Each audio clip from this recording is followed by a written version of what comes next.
What are you doing, Dad? Well, I don't have my Hawaiian shirt on, so I'm making a Hawaiian shirt. Okay. They're falling off. They're falling off? I don't know if stickies are really Hawaiian, so to speak. Say hello, everybody. Hello, everybody. So you too. I'm on your guys too, so I'm going to be there one of these days on the live stream. Oh yes, we've got, since Dad here is one of the registered Nomies, we connected him to IRC for the first time last night, so he'll be joining us in chat there soon. The article that was just published in Locker Gnome today is titled 5 Big Changes in Windows 8 That Benefit Desktop Users. Now, you used Windows 8 for the first time just a few days ago. Yes. Beyond the problems of trying to get back and forth between Metro and Aero and some other confusions, like trying to put an app side by side with another is not really easy to do in Windows 8. But there are 5 big changes that could impact you, and I wanted to get your take, if you even understand what these changes are, since you are probably, there are more of you in this world than people like me or people in our general community. Okay. So feel free to talk to the camera there. Okay. The first big change, and this is really, to me, it's a really big change. There's a new task manager. It's been almost completely revamped. I currently don't particularly use well, I guess I do use a task manager. That's like a to-do list deal. It's more like the programs that are running on your system. So it looks a bit like this. There's a screenshot on the article. You've probably never used Windows Task Manager before. Never have. No need. I have no need to use it. So you would use it to view your CPU usage, your memory usage, your disk usage, the speed of your computer that it's currently running at. I don't use that. Okay. Now, once in a while, I do go online and check the speed of my connection, just to see if that's working the way it should be.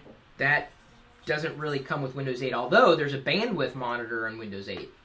Okay. Well, I might use that once I knew how.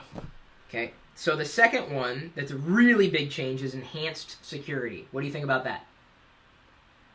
Well, security is a big issue with me, and the best way I feel for me to handle security is when I'm working on the computer, it's on, and when I'm not working on the computer, it's off.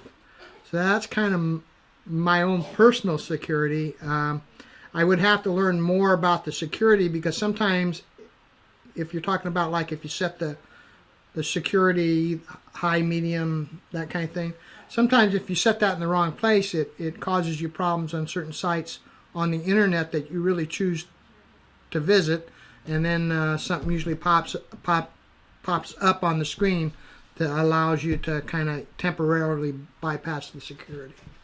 Okay, the third one is improved startup times and faster performance. So now, I would like that in any computer, but then I'm still kind of, I'm DSL at home, so I like coming to Chris's because everything's so quick when we get on the computer here. But yeah, speed's good. I think the more speed, the better, especially as the technology makes all this stuff happen quicker.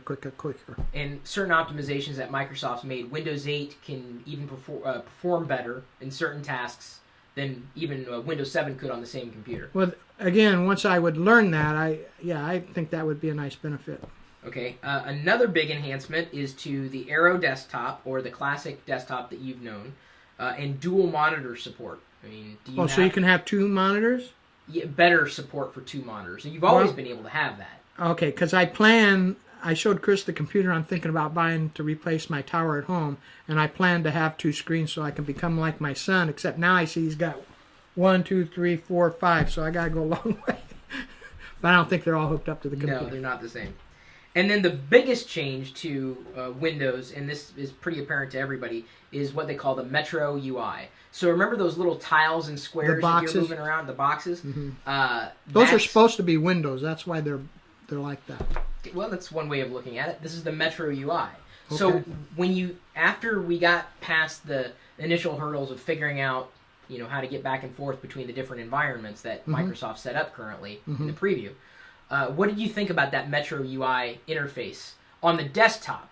On the desktop, I didn't think it really, because this screen's so big, maybe that makes a difference, the size of the screen, but then it wouldn't make, because everything would be proportional. I thought it didn't take up a whole lot of space on the screen, and I don't know if the boxes or windows, whatever you want to call them, They have a different name for them too, besides those two things. But Tiles. if you can, tiles. If you can make them bigger or smaller to adjust them, so you can kind of get them in the hierarchy you want them. Because I mentioned the other day I read left to right, and so I like the most important things at the top to the left. So that's how I would arrange the tiles. And you used it for, I'd say, a fair amount here, at least. I mean, is it Just something the you front could get, screen. Yeah, is that something you could get used to? Well, I think it's like anything. To get used to something, you really have to use it. And to be 100% fair, I should try to use it. Except the problem was it was getting a little more frustrating to try and find things I was trying to do. But once I would know how to do that, and I'm not the type of person that likes to read through a manual of any kind. I just like it nice and easy, kind of like, well, I hate to say it, kind of like the MacBook shelf was. Everything was right there for me. So that Metro UI on the desktop was a little frustrating, but on the touch experience for Metro, Oh, it was really, yeah, Night and you day. guys have to stop by. If you don't have a Microsoft Store. Microsoft Store, I'm sure Best Buy or someplace might have it. I'm not plugging anybody. You go wherever you can go to look at one of these tablets with Windows 8 on it, because it looks kind of cool on that. That kind of turned the light bulb on for me, and I mentioned that yesterday, that they're taking that app that's going to work real nice on their tablet and trying to force all those people that don't want to use it to use it on a desktop.